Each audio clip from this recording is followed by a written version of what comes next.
આજે અમે લાલબાગ ટાંકી પર નિરીક્ષણ કરવા આવ્યા છે કે અમારા વિસ્તારમાં છેલ્લા 6 થી 7 દિવસથી ઓછા પ્રેશરથી પાણી આવે છે. અમારા નવાપુરા વિસ્તાર હોય, બકરાવાડી વિસ્તાર હોય, અંસારી મોહલ્લો હોય, રાસ્તમ સોસાયટી હોય, રાજદીપ હોય, અને એ લોકોને માંડ 15 મિનિટ, 20 મિનિટ, 30 મિનિટ એવું પાણી મળે છે.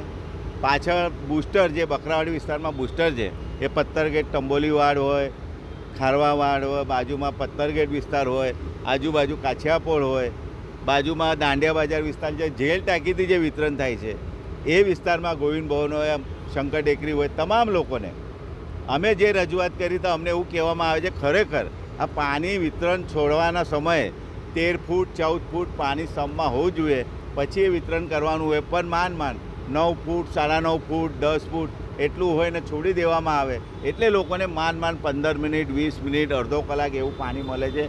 એના લીધે વારંવાર રજૂઆતો કરી છે. જે તે અધિકારી, બધેગા સાહેબ હોય, ધાર્મિક સાહેબ હોય કે કમિશનરશ્રી, તમામને રજૂઆત કરી તો અમને એવો જવાબ આપવામાં આવે છે કે જે મહીસાગરથી જે પાણી આવે છે, કૂવામાંથી જે પાણી આવે, એ કૂવાની અંદર માટી ભરાઈ ગઈ છે, રેતી ભરાઈ ગઈ છે, એનાથી પાણીની આવક ઓછી થઈ ગઈ છે.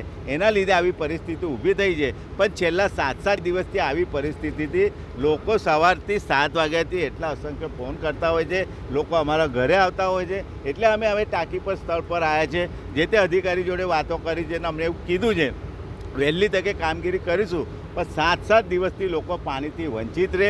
સ્માર્ટ સિટીની વાતો કરો છો, સ્કારા સિસ્ટમમાં 150-200 કરોડ રૂપિયા ખર્ચો કર્યા છે, તો એ કઈ ગયા? એટલે એમાં બી ભ્રષ્ટાચાર છે એવું લાગી આવે છે. તો અમારી એવી માગણી છે કે લોકોને, અને આ જે લાલબાગ ટાંકીથી 7 ઝોનમાં એટલે એક ઝોનમાં 40-50 હજાર લોકોને પાણીનું વિતરણ થાય, એવા 7 ઝોનમાં પાણી જતું હોય તો કેટલા લોકોને પાણી ઓછું મળે છે.